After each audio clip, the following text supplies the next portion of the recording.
So, hi, Ebe. Good evening, and welcome to the BlueSitron Podcast. It's amazing to have you here. Good evening. Thank you very much. Sure. There's a reason why it's even more amazing for me. Look, there's a couple of questions that I have to ask for the benefit of our listeners today. Yeah. But for those that would like to know, and for those that will not like to know, I met Ebe in Oslo, and my first ever experience of learning Semba and Tarraxinha was from him. So Semba and Tarraxinha are dances from Angola. Of course, there's Kizomba as well. Please note, Semba, not Samba. So Samba is different. This is Semba, proper fun African Angolan dance. So I learned this from Ebe. Ebe was one of my teachers back then in Oslo, and it was just such an amazing experience that, dancing is very therapeutic. So I guess it depends on who, but I love to dance. Like, people ask me, "Oh, so Beam, what do you like to do for exercise? What do you do? Do you go running? Do you go, burpees or whatever?" I just tell them I dance. Definitely, dancing is much better than burpees. I just tell them I dance. So anyway, I'm not going to take the shine away from you because this is all about you. So welcome, Ebe. I just mentioned about learning Semba and Tarraxinha from you, but I do know, of course, you do a whole lot more than that, Kizomba and so on and so forth. So you tell us a little bit about you, Ebe. Hi. Well, so I, as you mentioned, I teach Kizomba, Semba, and Tarraxinha. I'm going to have to make a test with you to make sure that you still remember that it's Tarraxinha, not Tarraxinha. Oh my God! Sorry, Tarraxinha. You failed the test already. I did fail. That's so true. I just sort of merged. Okay, Tarraxinha is the softer one, and Tarraxinha is the proper African one, which is also soft as well. So yeah. Sorry about that. No, that's totally fine. That's totally fine. So it's like Kizomba, Semba, and Tarraxinha. Although lately I mostly focus on Kizomba. But that's a little bit about me and what I do, really. So, but Ebe, you haven't told us where you are from. You haven't told us if Ebe is a short form of your name or if that's your full name. The whole name is Ebenezer, and that's I'm from Ghana. So in Ghana, that's quite not super popular, but that's quite a known name because it's like Ghana is popular. Trust me, it is popular. No, I meant like the name Ghana the name Ebenezer in Ghana. It is quite. Got you. Right. It's quite church thing, and Ghana is quite religious. So we right. don't joke with their biblical names. Okay, that's interesting. But so Ebe, why have you decided to go on this career route? Or is there anything else that you do besides teaching people how to dance and enjoy and relax? So let's say the dancing was like a hobby, just like any other student that I teach who come there to learn dancing as a hobby. That was the same for me. For me, it was a hobby, which actually became more of a passion. So it's like a hobby now and then. Okay, it might go away, but dancing is something that actually it's a passion of mine that I keep on and continuously try to improve myself. Even if I'm teaching, there's a lot that I still have to learn. So I think one of the reasons why I teach is because of the passion that I have for it, to learn more and more. And one of the things that I've learned as a teacher is like teaching is another sort of learning in itself. So it is. It's one of the things. I think it's more of a passion thing. Yeah. I like that you say that, it started off from, passion, and, you just sort of picked it up from there. And for the benefit of our listeners, for those that enjoy dancing or that would like to learn, how to dance. Dance comes in various forms. It is artistic, it is relaxing. It all depends on what you would like and enjoy. And the beauty with the African dance, well, in this case, we're focusing on the Angolan side of things. Is isn't it like you with the Semba, for example, you can dance in singles, but it's also very much of a couple dance, isn't it? Yeah, it's like quite a couple dance. From a little bit about the culture that I know and knowing how it is like in Africa, it's all about like people gathering outside of the houses, playing music, food and dancing. That's like three things that sort of go a lot together, because it brings people together. Like, as I said, music, dance, food. That is a three sort of like pillar thing that a lot of Africans have in common. It all comes very nicely. That is so nicely true. Together. Yeah. That is so true. Yes. Yeah, that is so true. That is so true. So definitely one can actually, look up to that, and in terms of, teaching dancing and also while teaching, one is equally learning as well. But what's even interesting, Ebe, is that after I discovered, I heard about Kizomba in London, of course, and then when I moved to Oslo, and then I was like, okay, I'd like to actually get something doing. I'm not interested in going to the gym. So I found, on Facebook, or maybe someone mentioned to me, now I can't quite remember, but I know Facebook is really big in Norway. So anyway, I found a whole dance school and all of that. I registered for it all. And, then I discovered about Semba. I did not know about Semba. I did not know about Tarraxinha. I discovered those ones as well. I also discovered during the carnival, the Kizomba carnival, as it's called. It's not a carnival like Brazil, just in case the people that are listening think it's like a Brazilian carnival. No, I discovered how huge the African dance is globally. I was seeing all sort of flyers like, Kizomba festival in Russia. Kizomba, Tarraxinha, and Tarraxinha, sensual Kizomba in Portugal, in Croatia. And I'm thinking, what's going on here? And the same in the US. And I'm like, wait, do Angolans who actually own this dance, do they even get any recognition for this? do they even know that? That is almost like always like a big topic when it comes to that. But it's like Kizomba is like you find festivals in all over the places. In fact, sometimes it has been a thing whereby when I'm traveling anywhere, I'll just look, I'll search on the internet to see what's happening here, and most likely you always almost find something about Kizomba happening. Almost every weekend here and there, there's always something going on. And even in the places that you don't imagine, like Japan, who would ever think like an African dance in Japan? I know. That is interesting. Of course, our conversation today is meant to be nice and soft, and our plan is not to get political, but when one looks at the political angle of things and the challenges that the Black race goes through, it's quite interesting that people seem to enjoy the Black dance, the Black people dance and everything else, but maybe not quite wanting the Black people. I don't know. But anyway, we're not going to get into that today. That's a conversation for another day. Because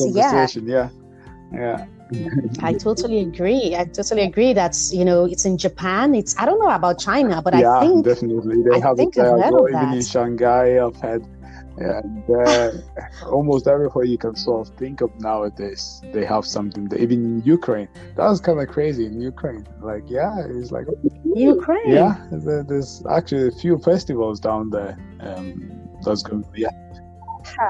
So that's so interesting. There's Kizomba.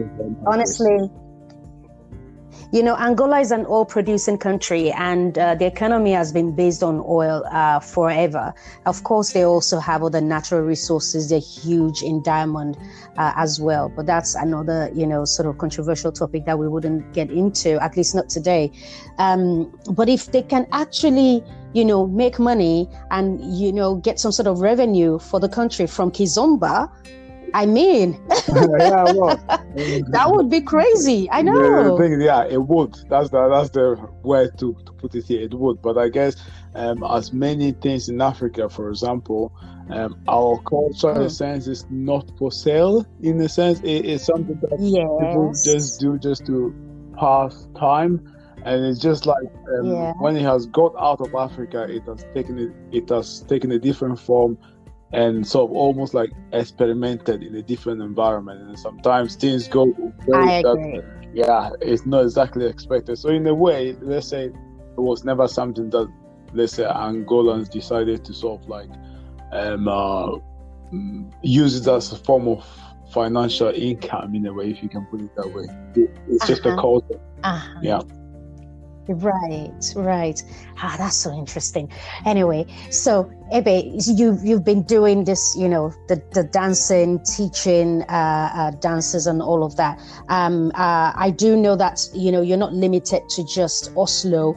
You do get to travel to other countries within Norway and even outside of Norway, where where you're invited to festivals to teach. You're also invited maybe on a school by school basis to teach. So I know this is very interesting and amazing for you, but do you have some challenge that you think you're looking to take up in the near future? Maybe, I don't know, because this dancing doesn't seem like a challenge. It's already, like you said, it's a passion and it's part of you. So is there anything that you're looking to take up? The dance itself, like, for example, looking back, let's say just been a couple of years looking at some videos of my dancing, I thought, like, who the hell is that guy? That's awful the way he's dancing.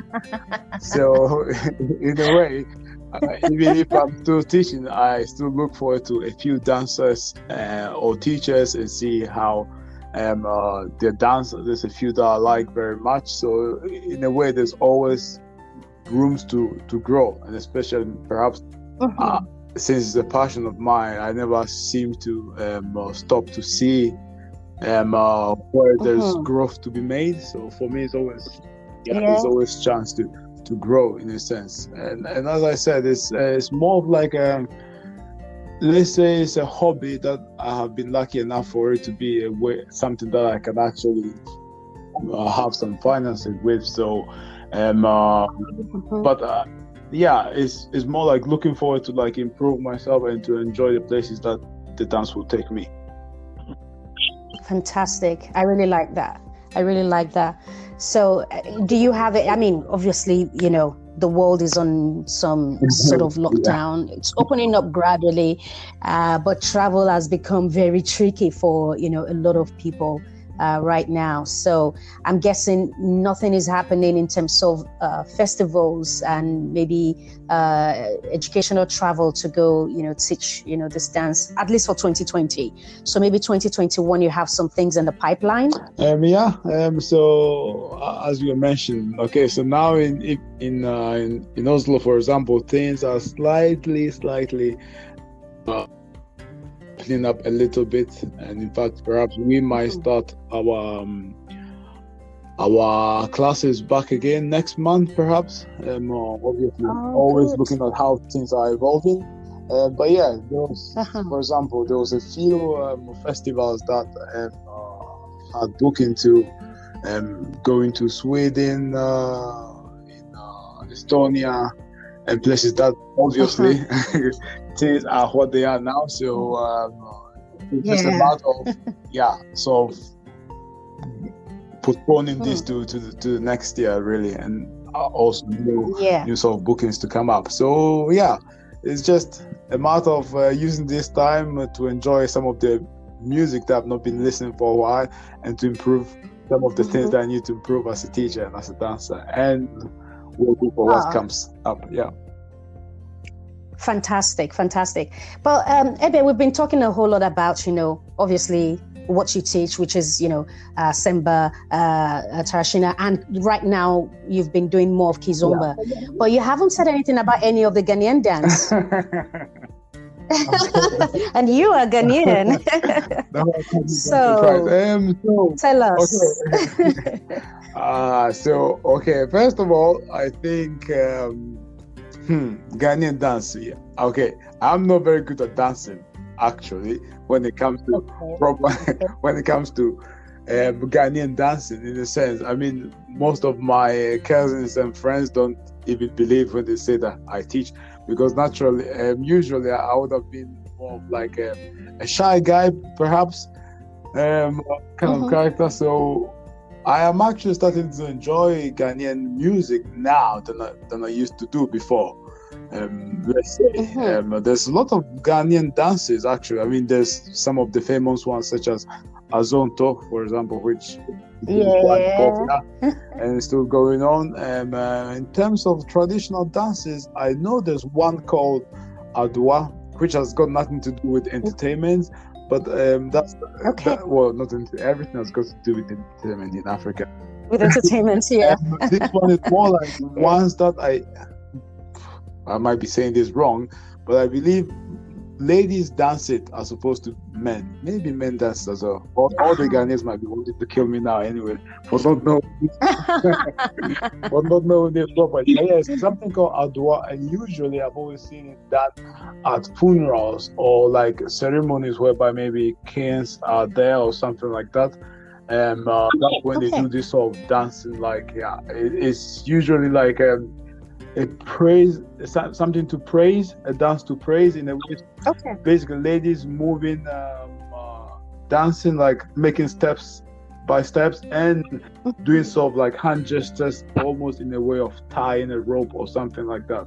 And they do it to the drums playing. So as the drums are playing, these ladies are sort of improvising to the musicality of the drum. So that's one of the things, that's Adwa. And yeah, as I said, there is a few others like Azonto and stuff like that. And mostly, I think what happens in Ghana is like when songs come up, they sort of come up with a dance that are going to be danced with the music. I think there's one called Al-Qaeda. That's actually how it's called. Really? And I think it's the music general. Not entirely sure about the dance. As I said, I am not usually the guy for the dances when it comes to the Ghanaians. Right. Thank you, Ebe. Thank you so much. So I have just a few more things to ask. I'm not going to take too much of your time, even though I would love to keep talking about all the dancing and all the discipline, all the questions. You'll be like, oh no, this is how you need to take your leg. No, you need to raise your head when you're dancing this style. This is how the hand gesture should be. I'm like, oh wow. Yeah. And of course, I thank you for that, because I became a better Semba and Tarraxinha dancer. Really, really appreciate it. Thank you so much. If I haven't had the chance to say thank you to you, let me just take now to I take this opportunity to say it. So, Ebe, tell us. Okay, you've told us everything about your passion, what you do, and all of that. So, who is Ebe? Who's the guy behind all of this? Who are you? What do you like to do? Who are you? Who are you essentially? Tell us. Good question. That's, let's say, something that I'm trying to find out myself, perhaps. Let's say Ebe is still living the life of Ebe at the moment. Let's say I'm somebody that's lazy by nature, but when passionate about something, I do put the effort into it to actually try to get to know it. That's me. I'm sort of like, my energy is almost on standby most of the time, and then attacking something if I really like it. Wow. That's more, I think, if I would describe myself. That's Ebe. You're so humble. You're like lazy. I don't know how you're lazy based on all the teachings that you give. I don't know about that. So if that is lazy, then I really don't know how to define lazy then. But yeah, Thank you. So Ebe, give our listeners one parting advice before we let you go. To anyone listening, could be the African child, could be anyone at all. What advice would you give our listeners today? That's actually a good question, although quite broad, because it could be what kind of advice. That's the thing. Could it be about studying? Could it be about life? Or who knows? It could be about dancing, which is what you do or what you teach, and how maybe people can apply that to their lifestyle. I tell you something. I told a friend of mine. She works as a physiotherapist in that's what she studied, or that's what she is in the World Bank and in Washington. And I did tell her that, I do. When I lost my dad, I was actually in Oslo when my dad passed, and traveled straight to Nigeria immediately, because it was sudden. And I she was calling me every time when it happened. She was on the phone throughout, and ensured that I got out of the house so that I don't feel any because of course it's always terrible and sad when you lose someone, either friend or family, and in this case it was my dad, and we were very close. So I told her that, okay, this is what I enjoy doing. And she said, okay, can you just go see if you can get a class, if there's any class happening on Sunday? I said, no. The day was a Saturday. She said, okay, fine. What about Monday? I said, yeah, Monday, definitely there are classes on Monday. And she said, you have to attend the class for Kizomba. Yeah. And then, so from there, she decided to look into the whole Kizomba dance and Semba. And she started going for Kizomba as well.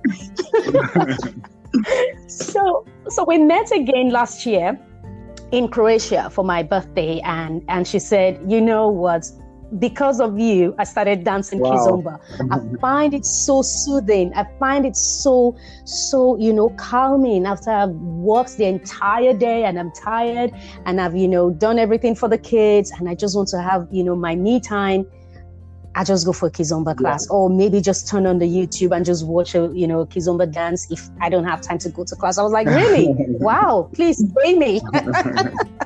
So you can advise our listeners on, any of the dances and what it can do to people, because it's not just about fun. It can also be, something that helps, the mental state of being.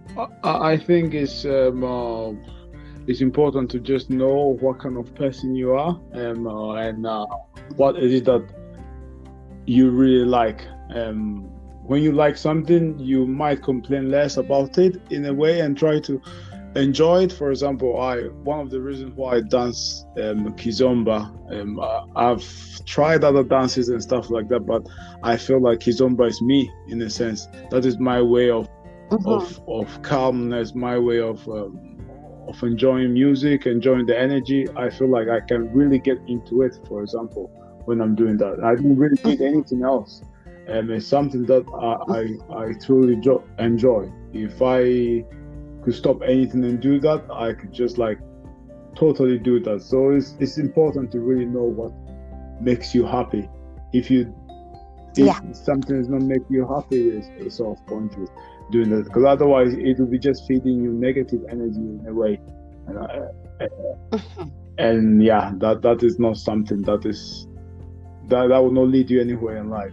So it's really important to find something that you enjoy. And also, for example, another thing that I've been doing quite a lot, and I think everybody should be doing, is to seeing things from a different perspective, and also throwing away any sort of what you know about something, or what you think you know about something, and go to get to know stuff with open slate in your mind, because that really affects you, and sort of let's say put more constants to the equation of life that you're actually trying to solve. So that is one thing I would say. Right. Oh, thank you so much for your time, and thank you for this advice as well. Well, listeners, thank you for taking your time to to listen to Ebe today, Ebenezer, but he prefers to be called Ebe. I guess it's a fun, It's just a fun way. fun way. So, Ebe, thank you so much for your time. We really appreciate you, and I'll let you know when next time I'm in Oslo. Hopefully soon, because we see now that the second wave is creeping up again, right. Which is exactly. It's a little bit something to be cautious about. Exactly. So but I need to be in Oslo to be honest. I need to get to the office, of course, and of course see all my family in Oslo. So and get some dancing done too. Yeah. Missing that one, I have to say. Yeah, missing dancing. That's true. That's so true. Yeah. Well, thank you. And and to our listeners, thank you so much for your time once again, and we look forward to having you join us for our next episode on BlueSitron. And this is Bim signing off. Thank you. Cheers. Bye.